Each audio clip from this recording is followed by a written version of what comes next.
Buenas tardes. Como presidenta de ICON España, os doy la bienvenida al sexto seminario web del ciclo Encuentros en la web de ICON España. Esta actividad se ofrece en abierto a miembros y no miembros de nuestra organización. Por ello, me gustaría brevemente explicar quiénes somos.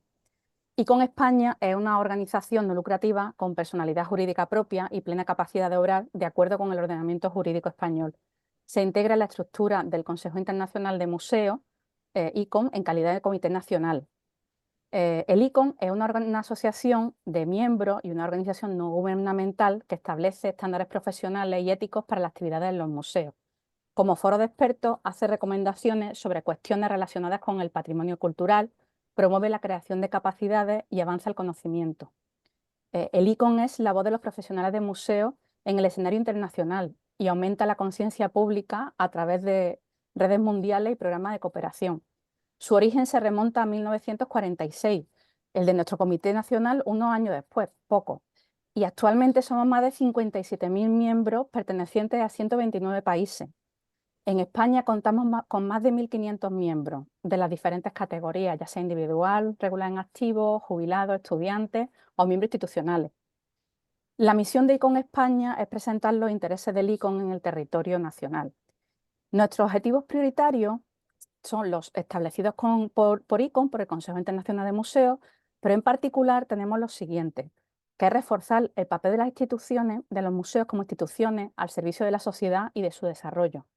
Velar por el buen funcionamiento de los museos a través de su gestión profesional. Fomentar el conocimiento y la difusión de las diferentes culturas, patrimonios y realidades que integran nuestro Estado español. Impulsar programas de cooperación e intercambio entre museos y entre los miembros de la profesión museística. Colaborar en la elaboración de programas de formación específicas en nuestro ámbito. Defender y promover la presencia de los planes de estudio oficiales, tanto de la museología como de disciplinas afines relacionadas con la gestión y las actividades del museo. Y también servir como vehículo para recoger, profundizar, normalizar y difundir conocimientos, principios, técnicas, políticas y cualquier otra actividad encaminada a la conservación, la protección y la puesta en valor de los museos y los bienes culturales. ICON España viene desarrollando desde los últimos años diversas propuestas formativas. Ante la imposibilidad de realizar actividades de forma presencial debido a la crisis generada por la COVID-19, se apostó en 2021 por la formación de sus socios y socias y de todas las personas y entidades interesadas en el ámbito de los museos de forma virtual a través del ciclo Encuentros en la web de ICON España. El éxito y el alcance de este formato y la posibilidad de llegar a una audiencia más amplia ha aconsejado continuar esta propuesta, sin descartar otras modalidades formativas presenciales, como por recordar algunas, las jornadas de museología que se desarrollaron los días 29 y 30 de noviembre de 2024 en el Museo Arqueológico Nacional, las visitas profesionales a museos, cuya próxima edición está prevista el día 5 de abril a la Térmica Cultural y Fábrica de la Luz, Museo de la Energía en Ponferrada, León, o el próximo cuarto encuentro de museología de carácter trienal que tendrá lugar en el Museo de Pontevedra entre los días 16 y 18 de octubre de este año. Los encuentros en la web de ICON España tratan la situación y el papel de los museos en una coyuntura tan singular como la actual, proponiendo temas que afectan a la gestión cotidiana y a experiencias y valoraciones de profesionales de prestigio en el ámbito museológico. Iniciado en 2021, a lo largo de las diferentes ediciones, se han abordado cuestiones como la educación de los museos, el movimiento de obras de arte, el proceso de la nueva definición de museo, la autoevaluación de sostenibilidad en los museos o el proceso de revisión del Código de Deontología del ICON para los museos. En este sexto encuentro en la web, y relacionado también estrechamente con la celebración del pasado 8 de marzo del Día Internacional de la Mujer, se presentará un trabajo que nace desde una postura de revisión crítica de nuestras instituciones y de los discursos expositivos.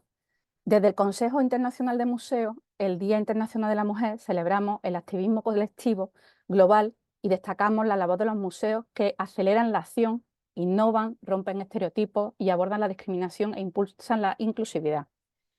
La Red de Museos de Historia y Monumentos de Cataluña nos presenta la publicación Repensar el museo, una guía de reflexión y actuación con perspectiva feminista, que surge del grupo de trabajo Museo y Género que se crea en 2017. Tal como indica el manifiesto de compromiso que elaboraron en 2018, este grupo tiene como objetivo transmitir una socialización de los géneros que elimine los aspectos negativos y las jerarquías de los modelos vigentes y abra camino al pleno desarrollo de sociedad igualitaria, democrática y justa en el mundo del patrimonio y de los museos. A partir de este planteamiento y de la voluntad de constituirse como un observatorio de la perspectiva de género en museos de historia y monumentos, y también de fomentar cambios en la metodología y las prácticas, se han impulsado diferentes acciones en las que siempre ha existido una clara vocación de analizar todas las funciones que son propias de los museos, de modo que se pueda articular una reflexión y un planteamiento integral desde la perspectiva feminista. La conveniencia, de una mirada transversal es fundamental si se quiere transformar el sesgo que está presente en los discursos y en las narrativas predominantes en nuestros museos. En este contexto nace la posibilidad de crear esta guía práctica que se va a presentar hoy, que incorpora pautas de trabajo, recursos útiles para introducir esta nueva mirada en los museos. Una herramienta con una estructura clara, centrada en las funciones antes mencionadas, con unas reflexiones iniciales en cada ámbito, propuestas de actuación que tienen el espíritu de proponer y de encaminar el punto de partida. La elaboración de Repensar el Museo, una guía de reflexión y actuación con perspectiva feminista, es el resultado de una reflexión compartida de todas las personas que forman el grupo de trabajo, pero ha sido una de sus componentes, Lilian Cuesta, quien ha llevado a cabo la redacción final para dotarla de coherencia interna. También se ha sumado a esta labor Laia Soler, reuniendo y documentando ejemplos de prácticas inspiradoras para cada apartado. Si bien el punto de vista es amplio y variado y fruto de múltiples aportaciones, este grupo de trabajo Museo y Género entiende la guía como un fundamento y a la vez como un elemento vivo que sigue alentando y enriqueciendo las aportaciones sobre la perspectiva de género en los museos y contribuyendo a la transformación de la ciudadanía en clave de género, en clave de igualdad, equidad y justicia social. No quiero robar más tiempo a las personas que nos acompañan en este seminario, a las que agradezco en el nombre del Consejo Ejecutivo de ICON España su participación y compromiso con esta actividad y con la profesión museística, que son Margarida Sala Arbarela y Lilian Cuesta Aviñón, ambas miembros del grupo de trabajo. También está con nosotros hoy Carmen Vergés, que también es miembro del grupo de trabajo y es compañera en el Consejo Ejecutivo de ICON España. Como en otras ocasiones, las personas que estáis al otro lado de la pantalla podéis hacer vuestras preguntas a través del chat y tras las intervenciones de Marga y de Lilian, Karma se encargará de trasladar las preguntas y moderar el debate entre las personas asistentes y las ponentes. Y sin más, os doy las gracias por vuestra asistencia y paso la palabra a Margarida Sala. Muchas gracias.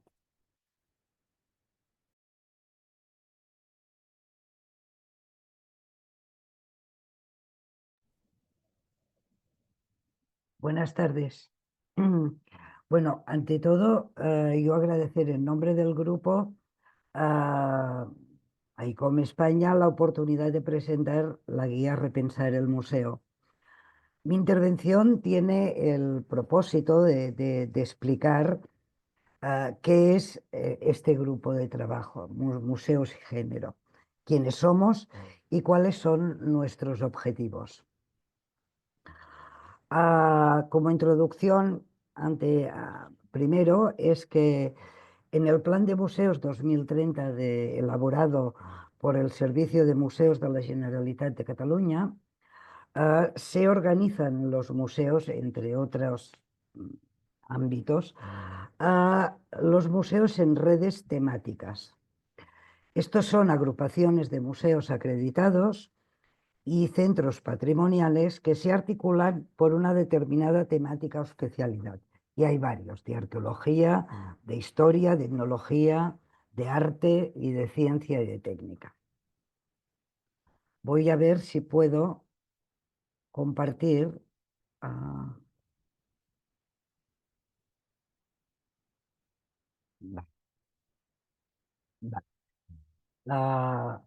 Bueno, nuestro nombre es Museos y Género y es un compromiso, ¿no? De vida como que muy querido con la historia. El grupo de Museos y Género justo se creó en el marco de la red de museos de historia y monumentos de Cataluña. Y como bien ha dicho Dora, es como un observatorio de la perspectiva de género en los museos y centros patrimoniales. con la voluntad de adecuar los relatos a la realidad social del siglo XXI.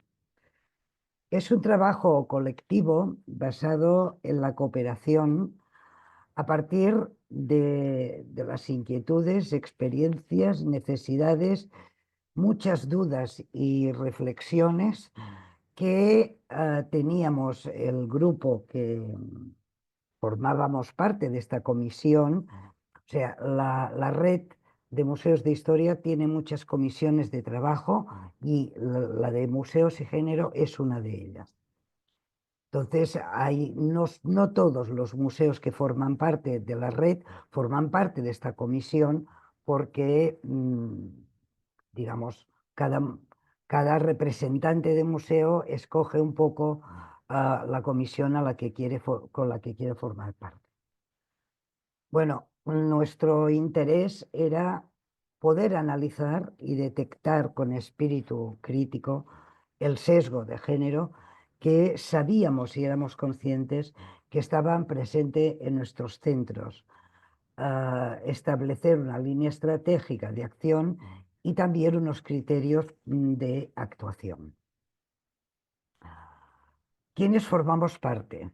Pues Carme Vergés, que hoy también está aquí como que es del área de monumentos y yacimientos de la Agencia Catalana de Patrimonio Cultural, María Cacheda, que es del área de mediación, Lilian, que os hará la presentación de la guía, Conxita Gil, del Museu de Mataró, Ricard Huerta, de la Universitat de València, Gerard Martí, del Museu de Cambrils, Sílvia Planas, del Museo de Historia y el Museo de Historia de los Judíos de Girona, y yo misma.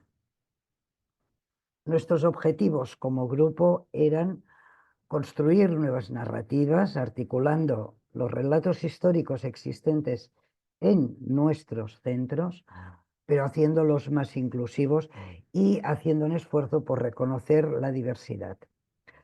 Introducir y aplicar la perspectiva feminista en todas las funciones que se llevan a cabo de manera interna en los museos, fomentar nuevas miradas en las metodologías de trabajo y las implementaciones museográficas, sensibilizar y concienciar de la necesidad de crear una sociedad más justa e igualitaria, visibilizar nuestro compromiso con la sociedad y compartir nuestras reflexiones y experiencias con demás. En el primer objetivo marcamos unas acciones, por decir, empezamos por revisar, analizar y cuestionar los modelos sociales, los relatos y la historiografía tradicionales. Esto es muy importante porque se deben adecuar y además modernizar y fomentar que las investigaciones tengan esta mirada y tengan esta nueva perspectiva. Interpretar la historia desde una perspectiva feminista, situando el papel de las mujeres y de los géneros subalternos en la historia y en la sociedad. Cuestionar la visión masculina, supuestamente universal y neutra. Adoptar el uso del lenguaje inclusivo.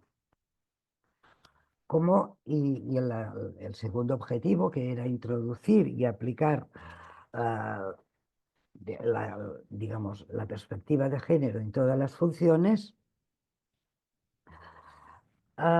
evidentemente éramos conscientes y teníamos plena conciencia de que esto no se trataba solo de hacer un pequeño repaso en nuestros museos, sino que debíamos, de manera transversal,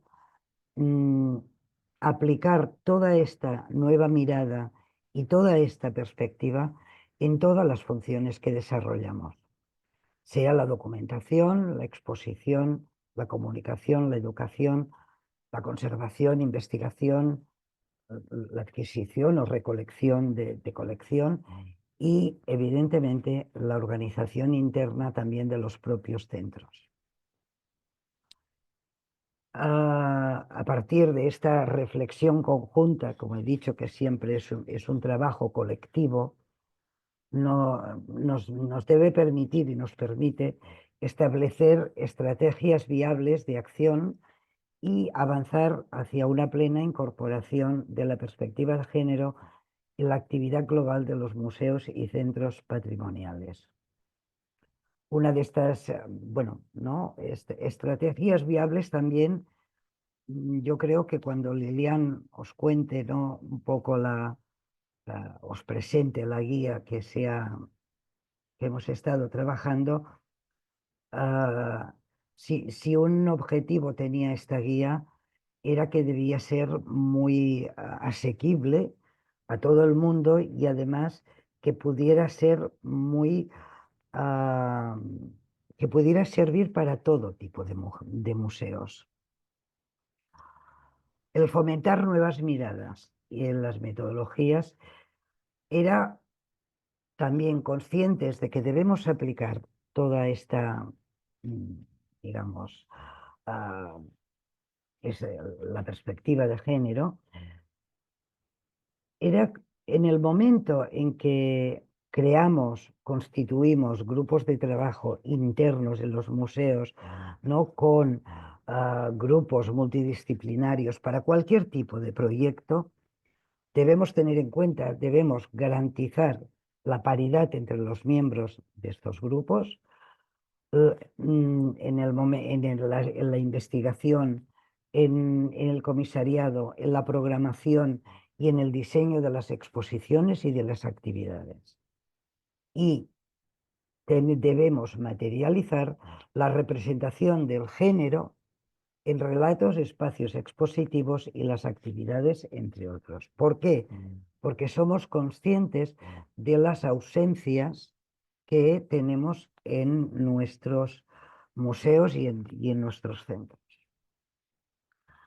La sensibilización y la concienciación ciudadana debe de venir a través de la educación y la formación como unas herramientas imprescindibles y esenciales en la lucha contra los estereotipos y las desigualdades. Debemos ultrapasar esta visión androcéntrica de la historia y poner de manifiesto las desigualdades que de ella se derivan. Visibilizar la diversidad, el rol de las mujeres y las identidades de género en pro de ofrecer referentes válidos para todo el mundo. Implementar una coeducación real, potenciar la perspectiva de género en la acción educativa y cultural. Visibilizar el compromiso y compartir. Una estrategia comunicativa de las que nosotros, como ha dicho Dora, empezamos. Una de las primeras que se hizo fueron los manifiestos que en estos dos años distintos, el 2018 y 2020, nos creíamos que era el momento de hacer una acción de presentación de este grupo, ¿no? ¿Y cómo hacerlo? Pues,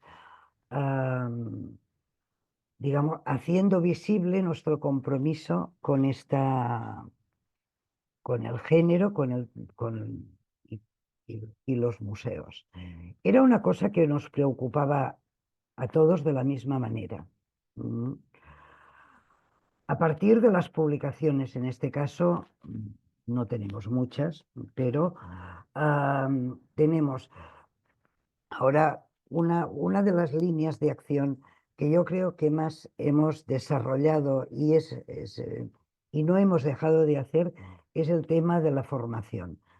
Pero a raíz de esta formación, que se realizaron unos seminarios participativos, al final pudimos hacer también una pequeña publicación que está colgada en la página web del museo y que podéis, digamos, consultar, que era Museos, Monuments y Género. Y la guía que hoy os presentamos, que es Repensar el museo, una guía de reflexión y actuación con perspectiva feminista. Es importante para nosotros hoy poder hacer esta presentación aquí porque, aparte de hacer la mera presentación de la guía, lo que nos permite es visibilizar también el trabajo que estamos realizando como grupo. Antes hablábamos un momento con Dora, con Carmen, con Lilian, que a veces se hace mucho, se está trabajando mucho en muchas partes, pero siempre es un trabajo como de hormiguita, un trabajo muy quieto, muy callado, pero que es muy difícil a veces de dar a conocer todo lo que se está haciendo. Y la verdad es que este foro a nosotros nos viene fantástico para poder presentar y que todo el mundo pueda conocer al grupo y el trabajo que se está realizando.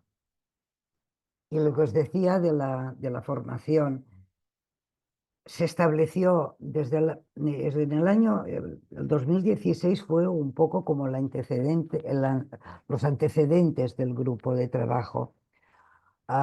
Coincidimos en ese momento el Museo de Cervera y el Museo de Historia de Cataluña, que queríamos organizar unas jornadas, ¿no?, alrededor de este tema de los museos y la perspectiva de género. A partir de ahí, el 2017 fue cuando ya se constituyó el grupo de trabajo y a partir del 2018 no hemos parado de organizar grupos. Hay jornadas, seminarios, mesas redondas, bueno, incluso en el año de la pandemia, que era, lo hicimos a través evidentemente de Internet, no se podía hacer de otra manera, pero no dejamos de realizar este, ¿no?, como no, es nuestra como participación o como para poder constituir con las redes que se puedan, ¿no?, generar y compartir. Bueno, en conclusión y en realidad es que la perspectiva, creemos que para que la perspectiva de género sea una realidad en nuestras instituciones, debemos empezar rompiendo y superando los modelos establecidos que favorecen a la desigualdad y generan prácticas discriminatorias en todos los sentidos, analizar con este espíritu crítico nuestros centros, formarnos, tejer complicidades y afianzar nuestro compromiso. Por eso también la guía que hoy presentamos no es el final de un trabajo, sino que es como el inicio, ¿no? Y es importante para nosotros poder presentar esta guía porque es como si dijéramos nuestra presentación en público, ¿no?, como grupo de trabajo, con un trabajo profundo y muy discutido a lo largo de muchos meses, pero que debe ser el principio y el inicio de una trayectoria que espero que tenga muchísimo, muchísimo por delante. Bueno, digamos, ya no tengo más que explicar del grupo de trabajo. Yo ahora ya paso la palabra a Lilian, que es la que os explicará la guía. Bueno, esta fotografía que veis es la fotografía que nos hicimos el día de la presentación de esta guía en Barcelona, que fue la jornada que este año, el 10 de febrero, se hizo en Barcelona. Estábamos todos encantados con la guía. Gracias.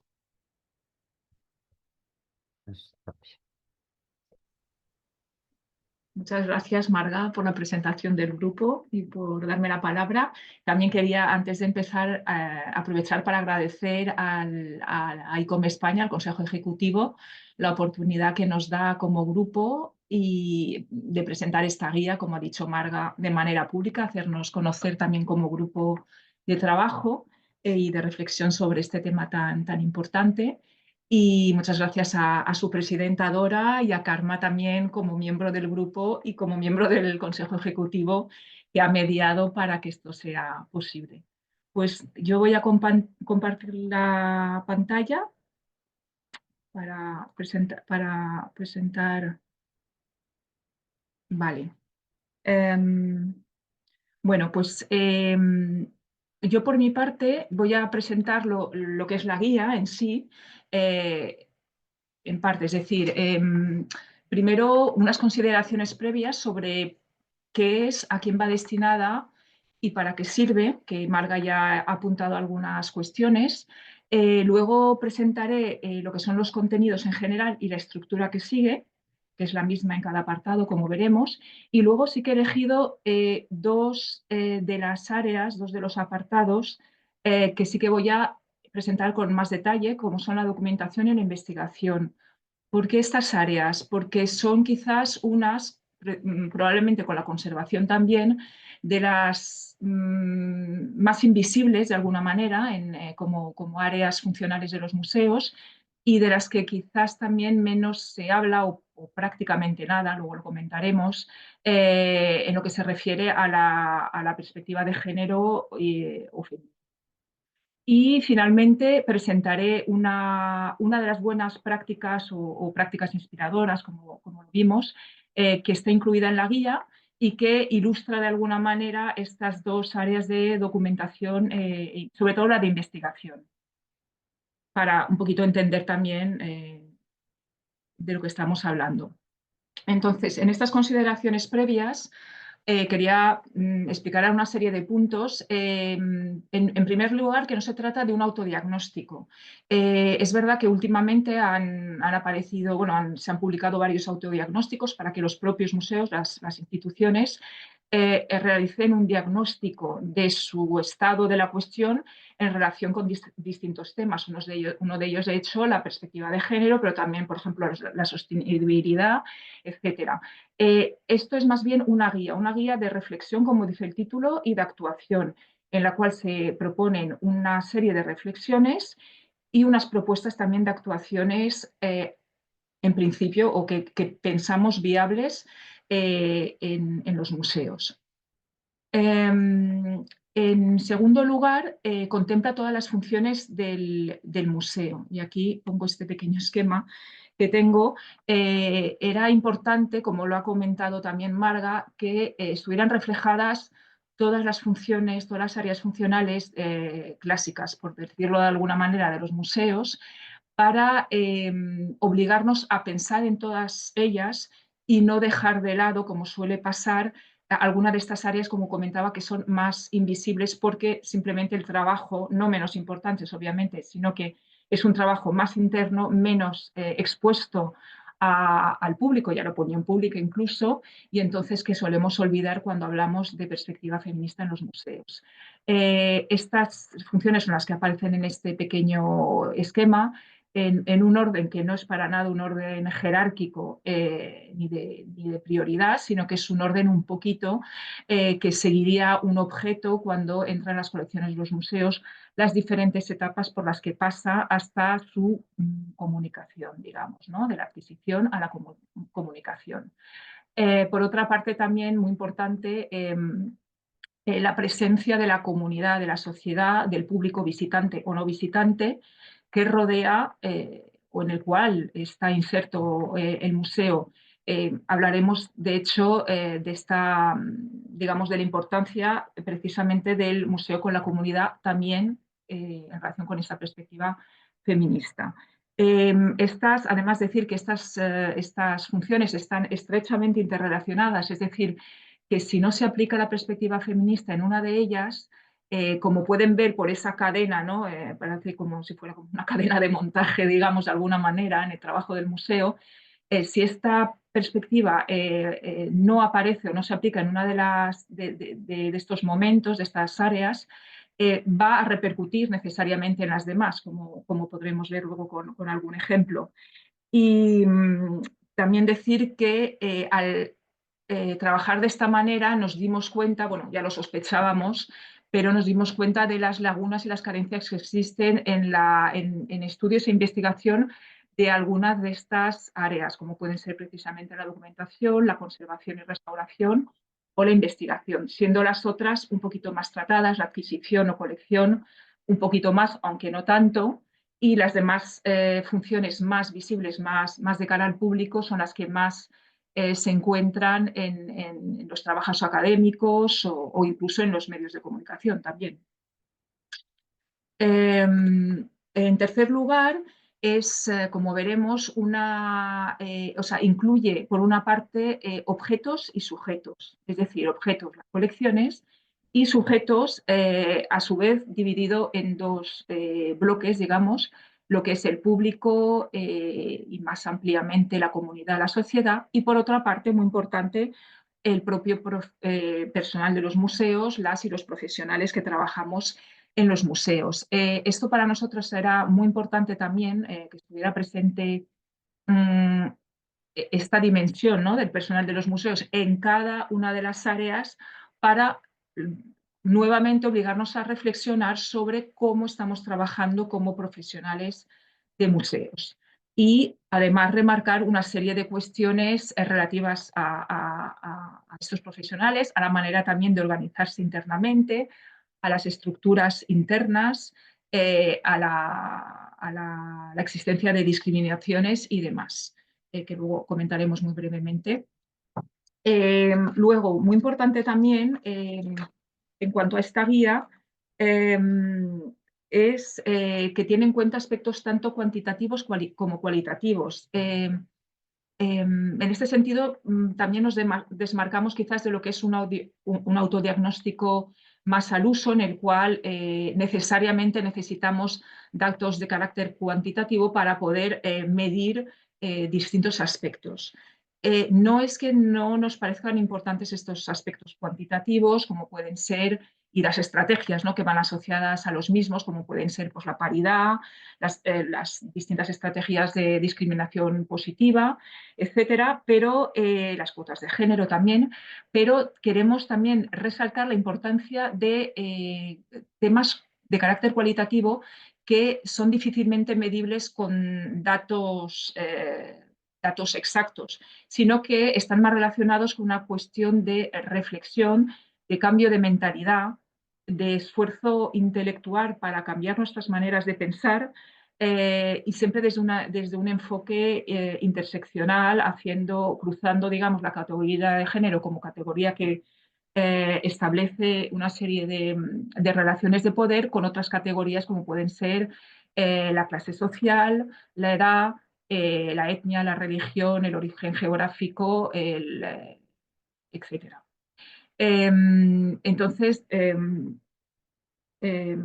no me olvide nada, vale. Y eso. El quinto punto es que también, como comentaba Marga, es una guía que pretende servir para todo tipo de museos. Es decir, es verdad que generalmente hay una preponderancia de los estudios tanto académicos como también del foco mediático, ¿no?, que está puesta en los museos de arte y dentro de los museos de arte, los museos de arte contemporáneo.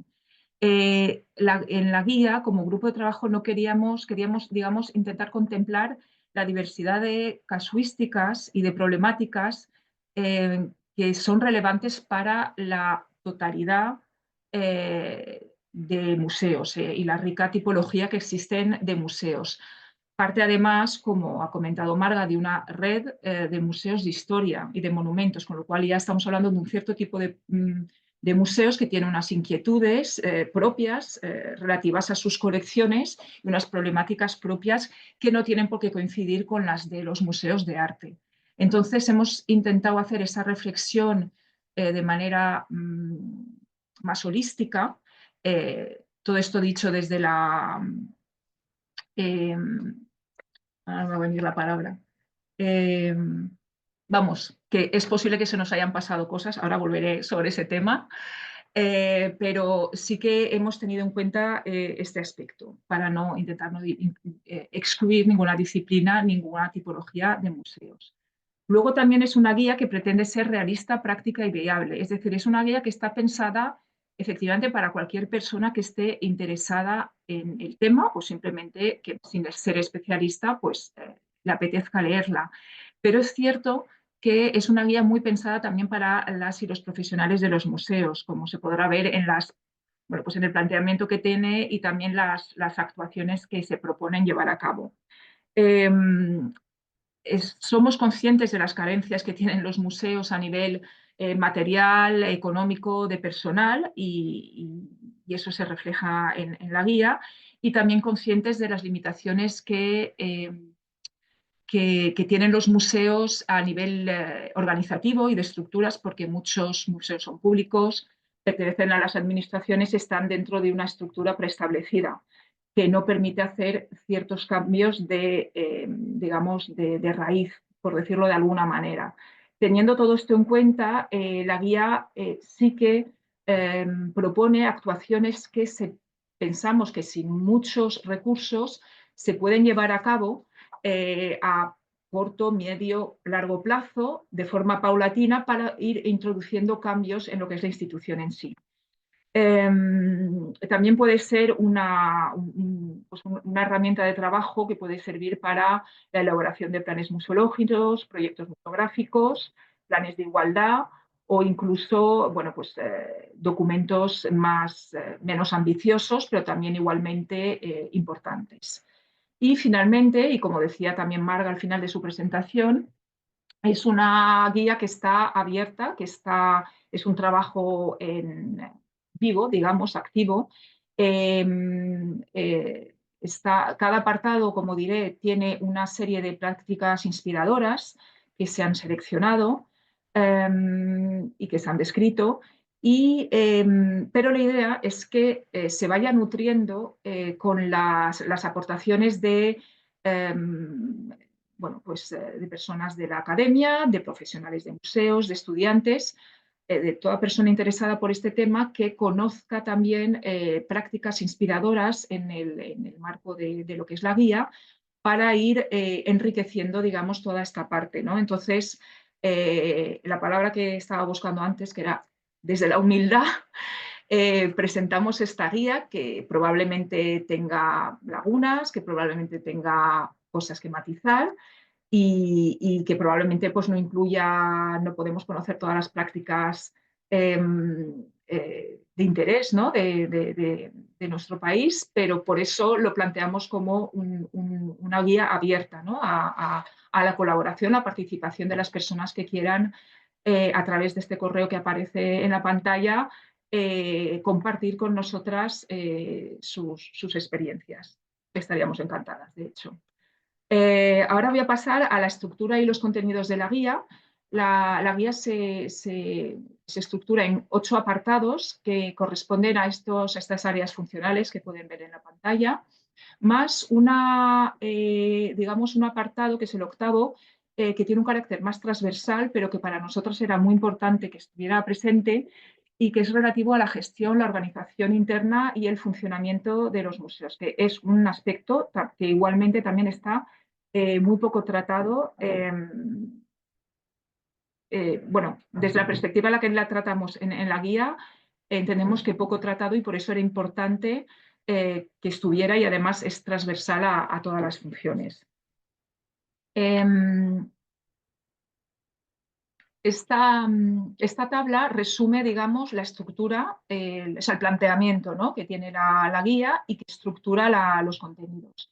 Como pueden ver, están a la izquierda, perdón, las funciones, las áreas funcionales, los distintos apartados, y entonces para cada uno de ellos, como había dicho al principio, se hace una reflexión en primer lugar sobre los objetos y colecciones, el qué, y el quién, los sujetos, dividido a su vez en público, comunidad, sociedad por una parte, y profesionales de museos y personal de museos. Y entonces, para cada uno de estos subapartados hacemos ese mismo trabajo de reflexión, es decir, qué estamos cuestionando en relación con esto y qué podemos hacer, qué actuaciones proponemos, pues como decía, viables, realistas, para poder ir introduciendo cambios en los museos. Entonces, esta estructura se repite, como pueden ver, en cada uno de los apartados. Como comentaba, vamos a analizar o ver con más detalle dos de ellos, que son la documentación y la investigación. Entonces, este es el aspecto que tendría cada uno de estos apartados. El documentar es el tercer apartado. En cada uno de ellos siempre empezamos con una pequeña definición de lo que es la función que se describe, siempre en relación introduciendo ya estas problemáticas de la perspectiva de género en relación con esa función. Seguidamente, como decíamos, de quién y para quién se documenta, lo planteamos todo con preguntas, ¿no? Porque realmente es una reflexión, como ha comentado Marga, que se ha hecho de manera colectiva, que ha sido un trabajo, pues eso, colectivo, colaborativo, horizontal y con muchas dudas, como comentaba ella, y que bueno, se ha ido gestando de manera conjunta. Entonces, ¿qué estamos cuestionando? Y ahí decimos la función de la documentación con relación a la autoría, el público y la sociedad, y qué podemos hacer. Lo mismo para quién documenta, es decir, en relación con el personal y los profesionales de museos, qué estamos cuestionando y qué podemos hacer. Y qué y cómo se documenta, la función de documentación y las colecciones, y qué podemos hacer en relación con esto. Y finalmente, en cada apartado, como comentaba, hay una serie de prácticas inspiradoras que están descritas, analizadas, con la colaboración de Laia Soler, que hizo un trabajo importante en este sentido de identificación de prácticas y documentación de las mismas, que fue también un trabajo, digamos, como una segunda parte, ¿no? de esta guía, que también conllevó mucho trabajo. Y entonces, en relación con esta función de documentación y con esta primera parte, ¿qué cuestionábamos? Bueno, pues se registra el género de las personas autoras o productoras de las colecciones. Aquí lo que planteábamos era registrar claramente el género de la autoría, contemplando la diversidad de identidades de género y evitar sesgos androcéntricos en los casos de autoría desconocida, compartida, colectiva o atribuciones. Es decir, que es importante que aparezca el campo de autoría y no autor. Por eso he subrayado el término en muchísimos sistemas de documentación. Se indica autor y habría que cambiarlo por autoría. Y el género de la persona productora, creadora, autora, etc. Contemplar también la diversidad de identidades de género y no dejar únicamente dos opciones que corresponderían a un sistema binario, hombre-mujer, sino por lo menos añadir una tercera opción de otro género, género no binario o como se quiera expresar.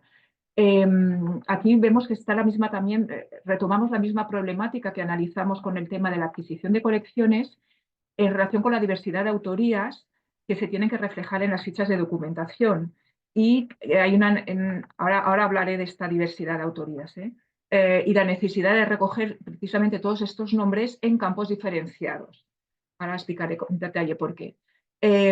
Señalar también en relación con las atribuciones, señalar claramente las distintas atribuciones, porque hay obras que han tenido en la historia, en la propia historia del objeto, distintas atribuciones que han ido cambiando en el tiempo. Y consignar también, en el caso de autorías desconocidas, que hay muchísimos museos, muchas colecciones cuya autoría es desconocida. Claro, todas estas problemáticas en los museos, como comentaba antes, en los museos de arte también serán, obviamente, pero menos que en otros museos. Y entonces queríamos, digamos, poner de relieve estas problemáticas que no suelen abordarse con tanta frecuencia, ¿no? Entonces, en el caso de autorías desconocidas, consignar el uso o función de un objeto en relación con el colectivo que lo usaba, del cual emanaba, ¿no? Que nos puede dar también información sobre el mismo. Y si todo esto no se hace correctamente, hay una pérdida de información o unos sesgos a la hora de recuperar la información pertinente cuando hacemos búsquedas en las bases de datos, ¿no? En relación con las autorías, a eso también para darle un poquito de color a la presentación, que si no puede ser un poco aburrida. Tenemos aquí una serie de obras para ilustrar el caso de las autorías desconocidas, muy frecuentes en los museos arqueológicos, por supuesto, en los museos también de artes decorativas, en los museos de historia, etnológicos, antropológicos, son muchísimos museos que tienen estas características. También el tema de las atribuciones, como es el caso de esta pintura, que estuvo, de hecho, atribuida mucho tiempo al pintor David, y cuando se corrigió la atribución y se le atribuyó en primer lugar a una de sus alumnas y en segundo lugar a otra, es decir, ha tenido como varias atribuciones, de pronto como que la pintura en sí perdió valor y los críticos empezaron a ver pegas, cuando esos mismos críticos o anteriores críticos habían alabado, digamos, esta pintura como obra maestra. Todo esto para hablar del tema de las autoridades y de todo lo que conlleva. También el tema de la autoría compartida. En este caso nos referimos a aquellas obras, objetos, en las cuales intervienen distintas personas en distintas fases. Uno de los ejemplos son las obras impresas, ¿no? en las cuales podemos tener dibujantes, grabadores, impresores, como es el caso de Jerónima Galés, una impresora valenciana. Entonces, todas estas personas que intervienen en la elaboración de una obra de autoría compartida tienen que estar reflejadas y bien reflejadas en los sistemas de documentación para luego poder recuperar la información correctamente. También muy importante, y esto sucede mucho en el campo del arte, las autorías compartidas, sobre todo cuando se trata de parejas de artistas. Aquí hay un sinfín de ejemplos, pero bueno, pues todo este que es valenciano, en la cual muchas de las obras realizadas por Josep Renau realmente se habían hecho en colaboración, y hay documentos que lo atestiguan, en colaboración con su mujer Manuela Ballester, ¿no? Bueno, pues, ¿cómo reflejamos todo esto? Si no reflejamos esa autoría colectiva, cuando se vaya a buscar información en la base de datos, no nos aparecerá, bueno, pues en este caso, por ejemplo, la autoría de esta persona, ¿no? De esta mujer.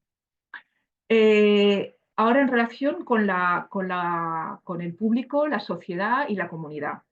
Se registran correctamente, esto es lo que nos planteábamos, ¿no? Los datos referentes a la procedencia y el contexto de producción del objeto. Participan los colectivos y comunidades de origen en la documentación de los objetos. Aquí lo que planteamos es la necesidad, la importancia de documentar el contexto de producción y de la procedencia de los objetos y de hacer partícipes a los colectivos y comunidades. Es importante, efectivamente, también acerca de la procedencia y no solo de la autoría, añadir un campo de género con esas tres opciones que comentábamos antes, tres opciones por lo menos, que comentábamos antes, porque si no estamos reflejando, por ejemplo, por procedencia me refiero a si se trata de una donación, si se trata de una compra, cuál es la manera de la forma de adquisición de ingreso del objeto de las colecciones en el museo, ¿no? Y su contexto de producción.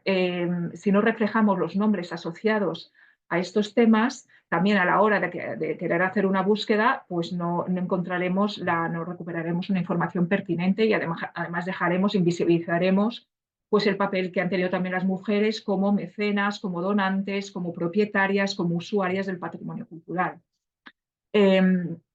También los casos de procedencia de un colectivo, de una comunidad y no de una persona en concreta. También hay que tenerlo en cuenta y reflejarlo. Los casos en los que se desconoce la procedencia del objeto. Evitar también en ese caso los sesgos y estereotipos de género acerca de la pertenencia o el uso del objeto, que existen a veces, e investigar el origen de los objetos. Por último, la importancia también de hacer partícipe a la comunidad cuando se trata de colecciones que están todavía en uso o que proceden de colectivos que están en contacto con los museos, un patrimonio, digamos, por llamarlo de alguna manera, vivo, que participen, al igual que en los procesos de investigación o los procesos de adquisición, que participen en los procesos de documentación, porque pueden aportar una información muy valiosa que hay que tener en cuenta, registrar, porque además luego pasan los años y si no lo haces en el momento, esa información se pierde. En relación con el personal, bueno, esto es un tema que se repite mucho y es el tema de la formación del personal, de los profesionales de los museos en materia de perspectiva de género y de perspectiva feminista. En el caso de la documentación, no solo es necesario para las personas que están encargadas de cumplimentar los campos de las fichas de catalogación, es decir, que trabajan generalmente en el propio museo, ¿no? Que forman parte además del personal fijo, sino también de las personas que diseñan los sistemas de documentación, que generalmente se suele hacer a nivel de los servicios centrales o de grupos de trabajo específicos. Es decir, que tanto las personas que tienen que complementar, de hecho, en primera instancia, las personas que están diseñando los propios campos y sistemas de documentación, y, en segundo lugar, las personas que luego los complementan tendrán que tener esta formación para que se refleje en la propia estructura de documentación de las colecciones. Y es importante también la diversidad de perfiles profesionales y de museos de distinta tipología en la elaboración de tesauros para garantizar que haya un enfoque y unos puntos de vista plurales y interdisciplinares también. ¿Qué y cómo se documenta? Ahora es la relación de la documentación con los objetos, con las colecciones. Los tesauros y las descripciones incluyen términos relacionados con el género. Más allá de la autoría, que ya hemos comentado en primer lugar, los objetos también pueden conllevar información, los objetos en sí, ya no a través de la autoría, sino lo que es el objeto en sí puede conllevar información acerca de los sistemas e identidades de género, por ejemplo, a través de la iconografía, de lo que representan, las imágenes que representan, de su propia función o del uso, de la materia, de la técnica usada. Todos estos aspectos o dimensiones de los objetos nos pueden dar información en relación con el género. Entonces es necesario también la necesidad de un tesauro con unos vocablos específicos relacionados con el género y el feminismo en clave de diversidad e interseccional, que por lo menos haya pues, un campo específico que se mencione por lo menos en el campo de descripción, porque si no, a la hora también de querer recuperar, por ejemplo, y querer llevar a cabo, por ejemplo, un proyecto expositivo, estoy pensando, y quieres hacer una búsqueda en la base de datos, si estos términos no están sistematizados y no aparecen, va a ser muy difícil también recuperar una vez más una información pertinente para hacer una selección de, por ejemplo, de obras a exponer, ¿no? Y en este sentido también es muy importante tener en cuenta desde una perspectiva, pues, digamos, de relativismo cultural, tener en cuenta los casos de los términos específicos de culturas o colectivos determinados que reflejan realidades sociales distintas a la de nuestro sistema occidental de sexo-género, ¿no? Esos términos específicos pueden hacer referencia a realidades sociales o culturales que no son las nuestras, que no tienen una traducción en nuestro lenguaje propio, ni siquiera en nuestra cultura, porque hacen referencia a una realidad muy concreta. Entonces, es importante también no obviar estos términos porque bueno, pues sería una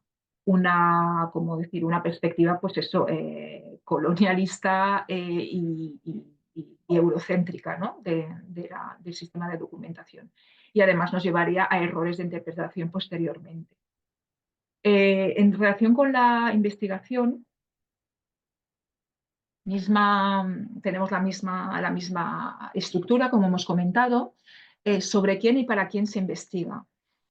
Según qué criterios y qué valores investigamos la autoría de los objetos en las colecciones. Aquí hay una reflexión sobre bueno, pues el canon occidental, ¿no? Muy criticado por la crítica feminista en distintas disciplinas, como la arqueología, como la historia del arte, muchísimo. Se suele centrar en las autorías conocidas, en las autorías individuales, y dejando en segundo plano las de colectivos, las de grupos discriminados, como pueden ser las mujeres, las de culturas minoritarias o de clases sociales más desfavorecidas. Además, cuando hablamos de autorías desconocidas, de alguna manera implícitamente suelen equivaler a autorías masculinas, como suele pasar en el ámbito de la disciplina arqueológica, ¿no? Es decir, que esta manera de pensar un poquito es el mito del genio, ¿no? Del genio creador, que ha sido cuestionado y desmontado por numerosas feministas, pues hay que también tenerlo en cuenta, en perspectiva, cuando investigamos, ¿no? Esta discriminación también se basa en la diferenciación entre las jerarquías que establece el canon occidental entre lo oculto y lo popular, ¿no? Y cuestionar también las estrategias de investigación basadas en una visión androcéntrica, de las disciplinas, eliminar los sesgos de género y de otros principios que establecen relaciones de poder, como hemos comentado antes, como pueden ser la clase social, la etnia, etcétera, y que suelen además intervenir desde un principio. Si dejamos que esos sesgos desde un principio en el proceso de investigación están presentes, los resultados de esa investigación estarán sesgados también al final. Y no establecer también jerarquías entre las personas implicadas en una autoría compartida o colectiva, cuando teníamos este tema de las autorías, ¿no? Compartidas y colectivas que teníamos, de la cual hablábamos antes. Lo mismo, si establecemos, a veces estas jerarquías, estas priorizaciones de alguna manera son inconscientes porque están dentro de nuestra educación, de nuestra propia cultura. Entonces, realmente esto supone un esfuerzo intelectual, un esfuerzo mental importante, deshacerse de todo esto, desaprender, ¿no? Lo aprendido de alguna manera. Sobre quién y para quién se investiga. Aquí nos pareció importante hablar sobre, que además es un tema que vamos a decir, en las últimas, o en la última década, en las últimas 2 décadas se ha abordado aquí en España y además en profundidad, que es el papel de las trabajadoras en la historia de la institución, de los museos. Es decir, ya no son la perspectiva, ¿no? de lo que es la organización interna, el personal y demás, sino desde una perspectiva más histórica, cuál ha sido el papel de las mujeres en el trabajo, en la historia de la propia institución. Tanto en la conservación y transmisión del patrimonio cultural e inmaterial, ¿no? Como comentábamos antes, como coleccionistas, como mecenas, como trabajadoras de los museos en distintas áreas, en la conservación, la investigación, el voluntariado o la educación, muy importante, porque además es un área que sufre de una discriminación y es un área muy feminizada. Bueno, en general los museos son instituciones muy feminizadas, que no quiere decir que sean necesariamente feministas, hay que hacer una distinción entre una cosa y otra, pero la educación además sufre especialmente de una, por así decirlo, de una discriminación, ¿no? Por las funciones propias que tienen. Lo podríamos comentar si quieren luego en el debate. Y visibilizar la formación, las formas de acceso a los puestos, la carrera profesional, los logros y la labor desarrollada en el museo. Aquí hay un ejemplo que presentó el Museo Arqueológico Nacional en su vitrina cero en 2022, con esta vitrina dedicada a las pioneras del museo, a las trabajadoras, a las arqueólogas que trabajaron en el museo desde sus inicios, prácticamente. Sobre quién y para quién se investiga. Aquí la misma pregunta, ¿no? Que nos hacíamos con la documentación. ¿Hacen partícipe los museos a la comunidad en los procesos de investigación de las colecciones? Aquí lo que reflexionábamos es el papel que pueden jugar ciertas comunidades o colectivos para ayudar a investigar las colecciones.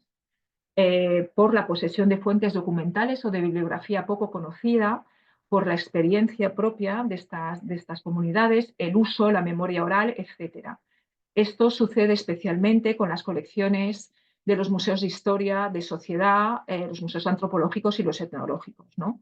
Entonces, esta relación con la comunidad que comentábamos, ¿no? que reflejábamos en este esquema al inicio de la presentación, con la presencia de la comunidad en torno al museo, queríamos reflejarla cada vez, ¿no? en cada uno de los apartados, para no, digamos, olvidar esa participación, ¿no? Y establecer esos cauces en los cuales la propia comunidad, los propios colectivos de los cuales emanan ciertos objetos, ciertas colecciones, obviamente no todos los museos pueden trabajar en estos sentidos porque dependerá del tipo de colecciones que conserven, pero hay muchos, como podemos ver ahí, que sí que pueden trabajar en ese sentido, ¿no?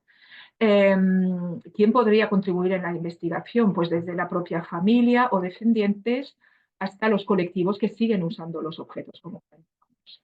Esto puede abrir nuevas pistas de investigación en las cuales el propio museo no había pensado, y es importante consignar en las fichas de documentación y en el proceso de investigación todas las fuentes y personas consultadas, sin discriminar, una vez más, sin discriminar ni priorizar, que esto parece una obviedad, pero a veces inconscientemente tendemos a hacer bueno, pues este tipo de priorizaciones, ¿no? Que dejan en segundo lugar o en segundo plano unas fuentes y otras, como ahora comentaremos. Y finalmente, visibilizar la contribución y participación en la investigación de las personas implicadas. Pues si esta investigación desemboca en una publicación o en una exposición temporal, que se recoja, que se explicite, que se visibilice con nombres y apellidos la contribución de estos colectivos, de estas personas. La función de investigación y en relación con el personal del museo.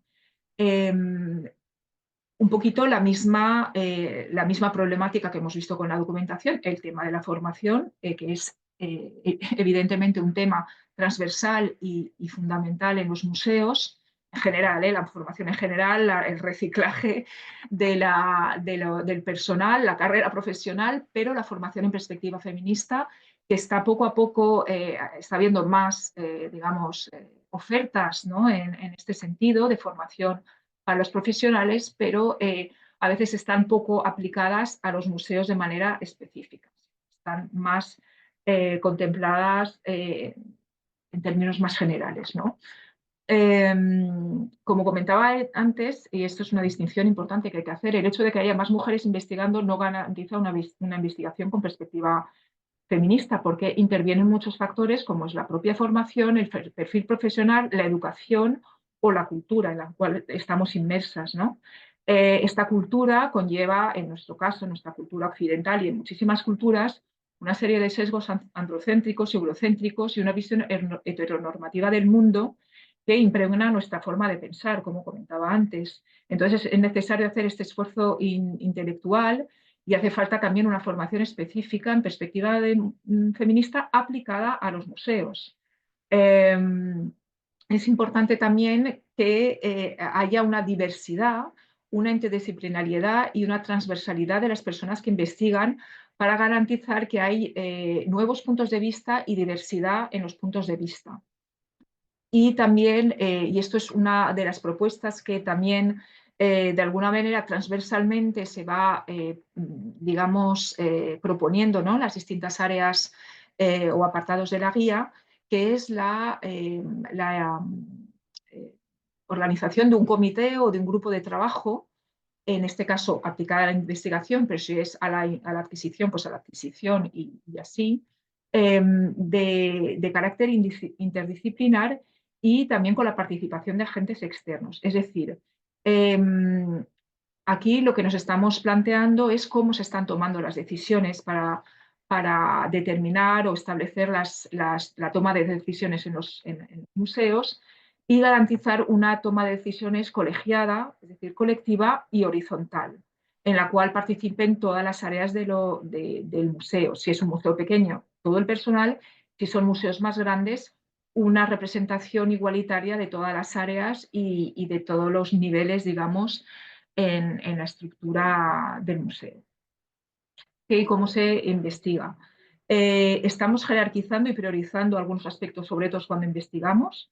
Por ejemplo, hemos comentado que hay jerarquías, ¿no?, establecidas por el canon occidental entre colecciones, entre las artes mayores y menores, jerarquía entre géneros pictóricos, etc. Bueno, estos son temas que ya están muy estudiados. Los propios conceptos de patrimonio y arte son construcciones culturales que varían en el tiempo y en función de las culturas.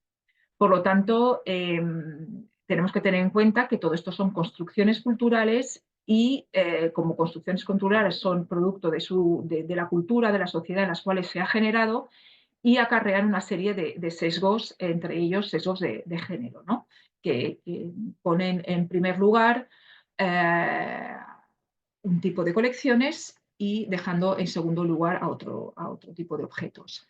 También es importante tener en cuenta qué aspectos y qué dimensiones de un propio objeto decidimos investigar.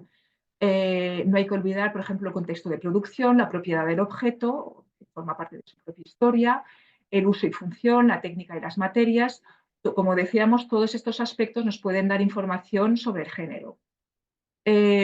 Aunque se aplica una mirada transversal a estos objetos, a veces se siguen jerarquizando los resultados de la investigación. Es decir, hemos quitado estos sesgos en el inicio, en el proceso de nuestra investigación, pero cuando obtenemos los resultados, pues tendemos a lo mejor a priorizar unos sobre otros. Bueno, pues aquí de la misma manera hay que intentar borrar estas jerarquías, ¿no?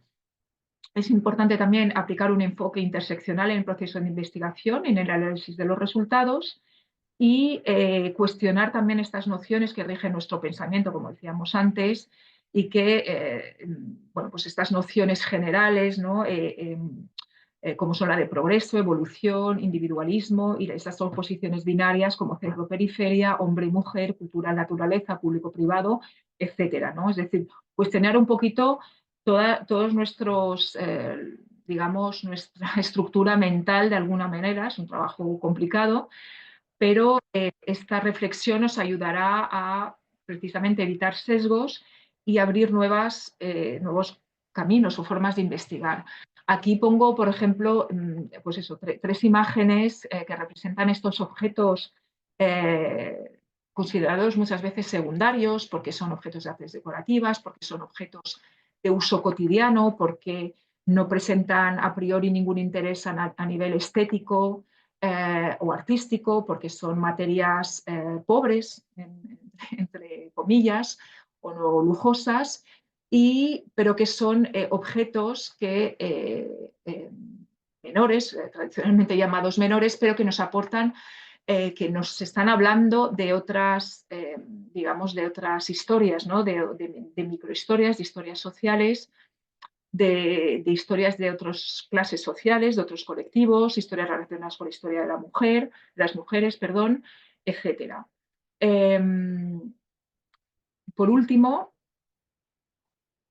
y siempre en relación a la investigación con los objetos, ¿qué referencias y fuentes usamos para investigar?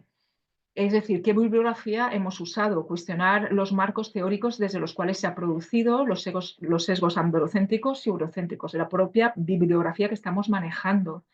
Las fuentes documentales, fuentes que hacen referencia a personas anónimas, a colectivos o aspectos de la historia que han sido considerados como secundarios. Bueno, pues estas fuentes no menospreciarlas, sino que darles la misma importancia, el mismo estatus que otro tipo de fuentes documentales que se han considerado más importantes, ¿no? Porque estas fuentes nos pueden aportar información muy valiosa sobre la vida cotidiana, la microhistoria, historia social, todos estos aspectos de la historia que han sido, pues eso, invisibilizados, borrados por la historia androcéntrica y, bueno, pues ofreciéndonos hoy en día una historia, pues,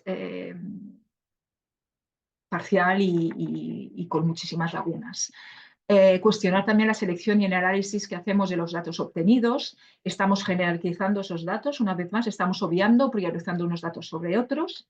Y finalmente también una recomendación que era en las referencias bibliográficas que aparezcan los nombres completos de los autores y las autoras. Es verdad que esto va en contra de, digamos, de la última edición de las normas de APA, de citas bibliográficas, que son las que se suelen manejar, que indican que solo se use la inicial del nombre de pila, pero es verdad que así estamos invisibilizando el género realmente de las autoras y de los autores de estas referencias bibliográficas. Nosotros en la guía, bueno, pues hemos utilizado los nombres completos en la bibliografía que aparece al final.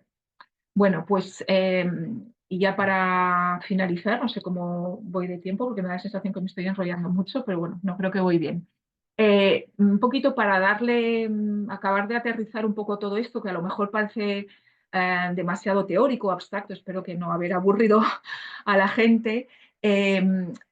Voy a presentar simplemente como una aplicación, ¿no?, de estas reflexiones sobre la perspectiva feminista en el ámbito de la investigación.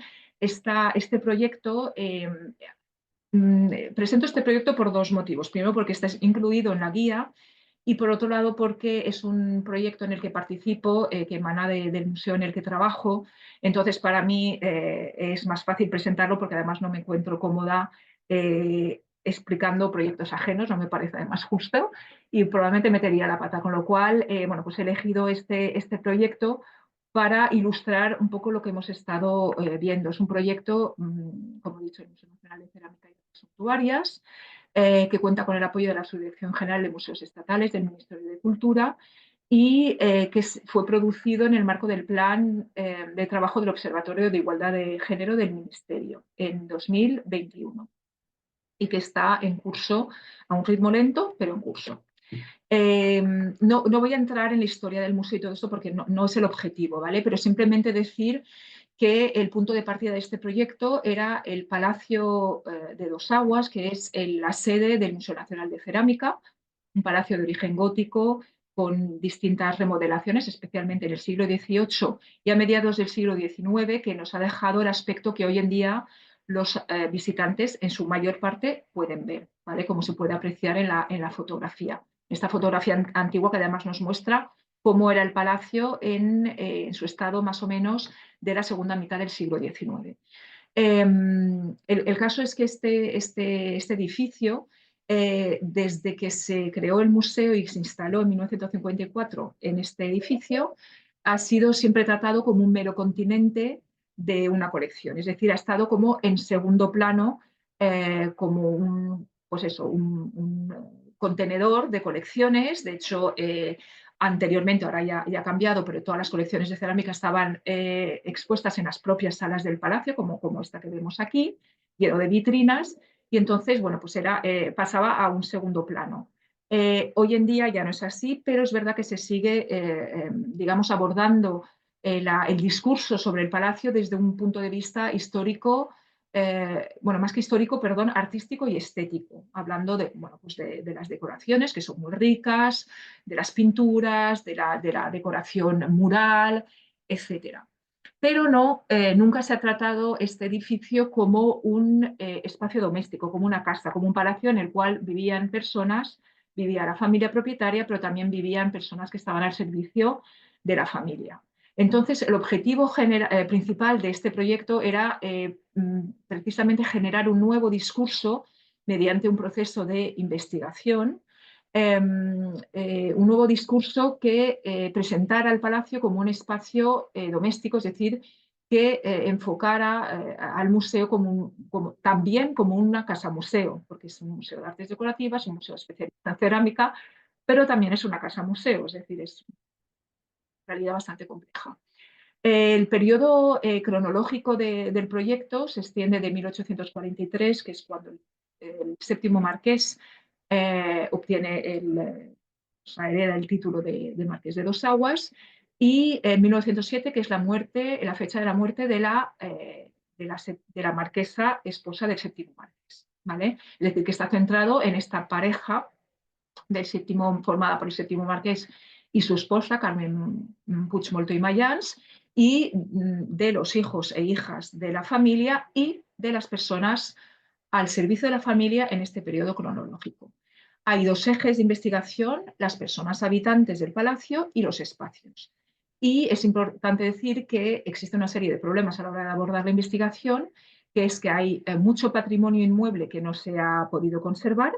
Es decir, por ejemplo, en esta imagen que vemos de la sala pompeyana, estos muebles que aparecen, que eran los muebles originales del palacio, ya no se conservan porque pues, se dispersaron entre la familia, parte fue vendida, bueno, distintos avatares, digamos, tanto del patrimonio inmueble como del archivo, del patrimonio documental, como que sería fundamental para, como hemos comentado, ¿no?, antes, las fuentes documentales para investigar esta vida cotidiana cómo era esta vida cotidiana, cómo se vivía en este palacio en la segunda mitad del siglo XIX, como el patrimonio mueble disperso, no localizado o directamente perdido. ¿Qué pasa con esto en relación con los espacios? Bueno, pues o bien no se ha conservado o bien se ha destruido los espacios de habitación y de trabajo del personal de servicio que estaba al servicio de la familia. No se han conservado tampoco los espacios de, digamos, infantiles, ¿no? De los hijos y las hijas de los marqueses.